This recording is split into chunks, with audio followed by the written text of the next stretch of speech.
Welcome to the Social Media Church podcast. I'm Nils Smith, and as always, I'm joined by Sensei Jay Cranda. Jay is doing some kind of something on the other side of the screen. Hey, welcome to the podcast. Well, if for all of our audio listeners, which is 90% of our listeners, you need to go to the YouTube channel because right now Nils is holding up two books, and it's very strategic. I feel like those books represent them in some way, like the clients of yours. You know, I would talk about them, but I want people to go to the YouTube channel and see what books I'm holding up. I will actually talk about it. So two of my clients just released new books that I'm super excited about. I think everybody should get. The first, and I've got the discussion guide here in my hand, The Emotionally Healthy Leader by Pete Scazzaro. Pete's a guy I work with here in New York City, wrote Emotionally Healthy Spirituality. Incredible work, tons of great resources for church leaders. You can learn more at emotionallyhealthy.org for his site. We just launched a new website as well with Plain Joe Studios. So check out the site, check out the book. Really, I'm getting great feedback from leaders that have read the book. Personally, it's been a transformation for me. I got to read it about 3 months ago. And anyways, the whole ministry has transformed my life personally. And then the other is 7 Secrets to an Awesome Marriage by Dr. Kim Kimberling. Dr. Kim is a leader out of Oklahoma City and really great author. This is his first book on marriage.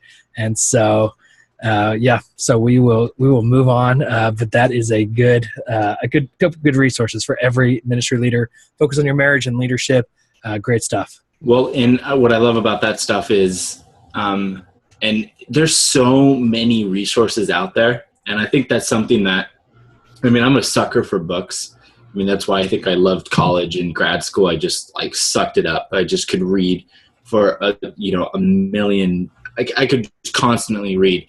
And what I love about something like that is highlighting different resources that have impacted us. Because for you, it isn't just, hey, these are clients of mine, and these are people I like. It's also stuff that, you've read and it's impacted your ministry. So I do think we need to be better at that, be sharing what we're reading. I think Absolutely. That's something that I think people would love to hear, kind of what we're going through, and we can actually even hear what our listeners are going through. But with that, let's transition. Next episode, though, we will both share 2 books that we've recently read.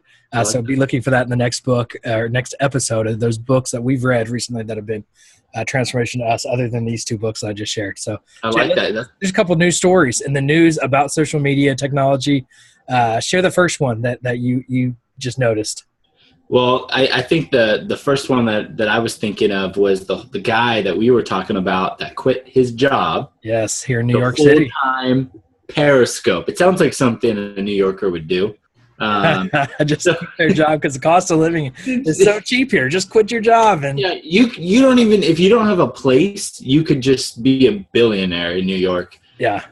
Mortgage and rent is so crazy. But the guy quit his job. The full-time Periscope, and he had a cool job. Like, he's a video guy in a media company. So it's not like he had this boring desk job he was ready to get rid of. But he quit his job to Periscope full-time. It's nuts. I'm still getting good at. And I'm learning is every time I load up something on Periscope, I accidentally touch the screen and then I realize I'm hearting it. I'm like, oh no. Can take it back. And then as I'm hearting it, I have this spaz with my finger, and then I'm hearting it more, and I'm like, oh my gosh. And you can't unheart like you can on Facebook. You can't. You just immediately, and then later when you go in the archive, it sees JR hearted this 7 times, and you're like, that sounds like I'm a teenager, and I'm the accidental hearts. Anyways, I'm shopping at the girl teen rave store in the mall. Anyways, it's crazy to think somebody has already created a niche in there, and we've had friends that have created really strong niches, and we were sharing on a previous podcast, with Nick. You were doing a Periscope and you had tons of people. So there's definitely a community there. But it's nuts to think that somebody has already carved that out. Yeah. When people ask me, is there something new or anything I need to jump on? There's 2 that I always say, but one more than anything is Periscope. If you're trying to build a platform, Periscope is a wide open opportunity. The second is Snapchat. Snapchat is still very confusing to me how to build a platform out of it.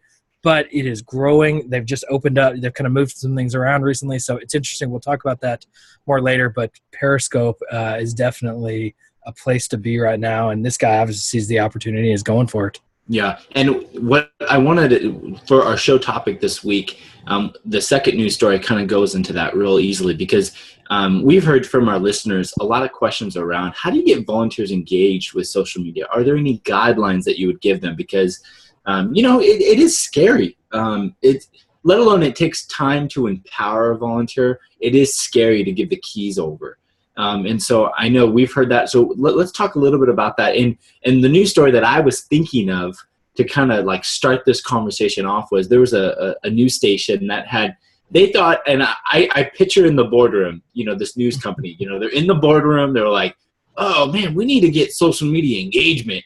And, they had this idea, why don't we, hey, there's a full moon. Why don't we, it's real popular getting photos of stuff and hashtagging. And this is what the news story was. They had encouraged their watchers to take a full moon pic because the full moon was out in the sky. Take a full moon pic and upload it to Instagram and Twitter and hashtag us. Well, so did everybody go outside and take a picture? Yeah, everybody go outside, take a picture. Well, everybody started taking photos of their naked rear and uploading it with the hashtag of their company. And it was like, yes, it got all this story. It was up on Mashable. It was hilarious. Yeah. So I know a lot of churches, they think, wow, something crazy like that might happen if I give it over to their volunteers. But anyways, with that, Nils, what are some, why don't you kick it off? What are some rules, guidelines that you've kind of put in place as you've gotten volunteers engaged on a ministry level? Yeah, I love that I was waiting to see how you're going to describe the full moon, and I love that you described it as a naked rear. So that is a fantastic description that we will make sure to hashtag. No. Let's not. We're gonna get some like grinder feedback or something. Talking about the naked rear hashtag full moon. So we have gone through all kinds of different things when it comes to volunteers and policies and procedures and who we give access to. My general thought with social media is go for it and adjust later. And this is the way we were with volunteers too. I mean, we started where it was just me and I couldn't do everything and I wanted to branch out and reach out.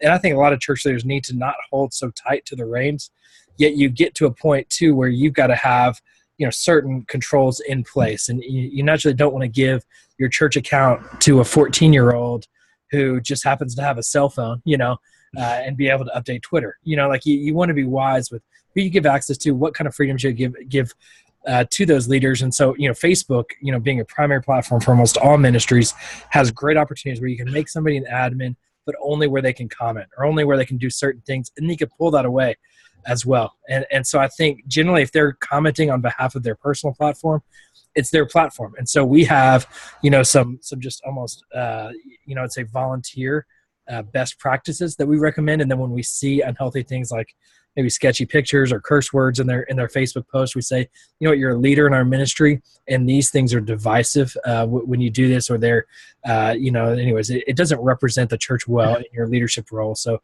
if you could maybe take these things down or rethink these opportunities. So I would say we function more best practices than we do rules. Gotcha. Yeah. No, Coming to Saddleback, how do you guys handle these type of things? Yeah, actually, like and I've shared this a couple times, one of my first roles at Saddleback, and this was about 5 years ago, I helped start a social media ministry. And, we were talking about these things 5 years ago. Like, what does that mean? What does that look like? Everything was, stuff was a little established, but it wasn't as established as it is now. Yeah. And so, we're very much a volunteer culture where we push people. And so we had some learnings and failures now. And Haley, who's been on the show, and she's been on the show in years, in previous episodes with DJ, and we'll put the link to that in the show notes to her show, because Haley took over what I was doing and knocked it out of the park. But essentially what we've done is we have various roles, and we have kind of introductory roles where you can be a kind of just on the social media team where your job is to reshare things. So you don't have any admin access. You don't need too much training, but essentially what you're saying is when we push certain things out and we ask you to share it, you're going to be kind of a digital evangelist, and you kind of, boom, you go. And so that's kind of an introduction. That's kind of function as really an email list. And then they get together, periodically to talk about big picture and wide vision. But essentially they're trying to be a digital evangelist, and they're agreeing to share anything we ask them to share. So that helps with Easter, Christmas, any other big promotions. And then we have people that are trained to be engagers on the page. And we have both and. We have people who are given primary access where they engage as Saddleback Church, and we have people who engage just on their personal account. And the hard part with that is it really is good to have community engagement. So as much as you want to have official response from the church or your identity, whatever that is, you also want to have official response within the community. Yeah. So I know this, I've managed some big pages in the past, and 9 times out of 10, by the time, healthy pages, by the time I went to go answer someone's question, someone from the community had already answered it. And so we have both official people that are on like as admin access and can post as Saddleback, and we have people that just engage with the community. And the cool part is you can tell people without giving too much training, hey, you can kind of beta them and go, hey, why don't you just engage on the page and respond? And if they go off and they're great, then you can kind of give them more ability. But if they don't bite on that or they don't do anything, then you realize, oh, maybe it's not for them. And then I would say the last role is kind of like a content creator. Yeah. And for the most part, most of that is staff. Yeah. But we use content from various roles, like our story team.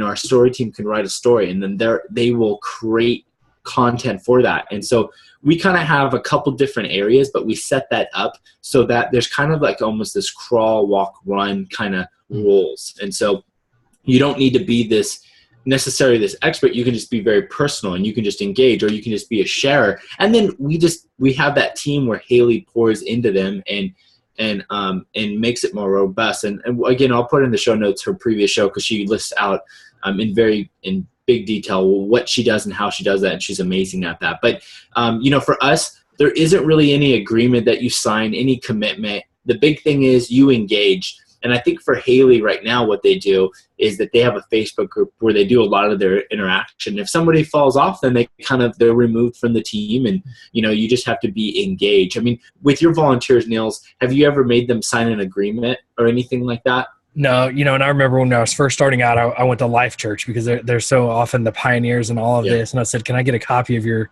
social media policy? And they kind of chuckled and said, we tried doing that one time, but it was irrelevant by the time we completed it, because social media is changing so much. And I would say just even we do have a leadership covenant that we have people sign at the church in general. And so we follow the same policies for our social media leaders, our online church leaders, as we do our kids leaders and other leaders. So we do background checks, we do some of that. But I would say with social media, we have the same thing. We have a social media manager that drives the content and really is the voice for the church. And I would say, I understand that most churches can't afford a social media manager, but you can't have a point person that is that core, that consistent voice across all platforms.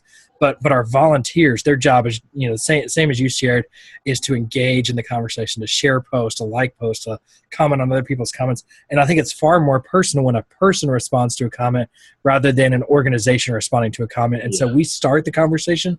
Our leaders are the ones who are really developing the conversation and then hopefully building the relationships. And that's our goal, and that's our hope with social media. And what I would say to anybody, if you're a pastor at a medium, small church, whatever role you're at your church, look within your community and see, is there a thriving business in your community and somebody who's attending your church? So does somebody got a business up the street that's doing really well, and maybe a company in another town, and he drives in or she drives in? Most likely they have a social media presence, and they're knocking it out of the park. Because today, as an organization, most likely to be a company, unless you're some niche that's kind of like anti that, but essentially there is somebody at your church knocking it out of the park. Yeah. And so what I would say, be proactive. Hey, as a pastor, you should know your community, your flock anyway. So just be aware of that.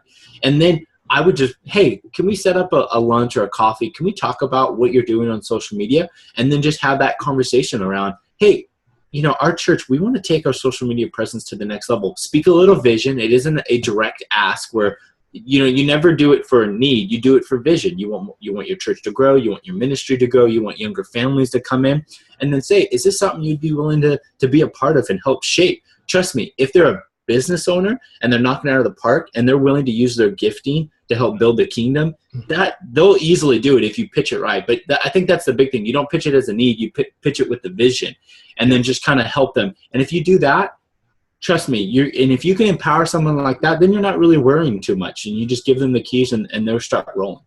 Absolutely. Lead with vision. I mean, I think that is a great way to wrap up this show, is that no matter what role you're in, if you're a social media manager, you're a senior pastor, when it comes to social media and engaging volunteers, this is not a one-person show. And how people jump on board is they're following a vision. So when you have a vision for how you're going to use social media to effectively accomplish the goals and the mission of your church, people will latch on to that vision. And then you figure out what roles specifically they play within that. And what might seem like a small role really can have a massive role if you have a clear and direct vision for where you desire for that to go. I love that. So we talked about a lot of different things. We're going to put different links in the show notes.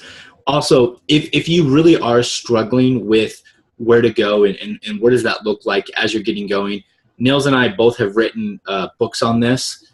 His is actually a real book. Mine is an ebook or a PDF with words, as I say. Mine's considered more of a booklet, by the way. It's a quick, I'm here. It's a one sitting in the bathroom. All I know is mine is pure profit. And so you can, we'll put links to that where you can buy that. We also have some info on some free resources if you sign up for our newsletter, and you can go to socialmedia.church to get that. We have a freebie that we'll give away to kind of get you going. So for everything else about our show and learning, you can go to socialmedia.church. Please check out our YouTube channel because we did some crazy things during the show that you may want to see, and use the hashtag SMC podcast to engage and recommend future show topics. Thanks for listening.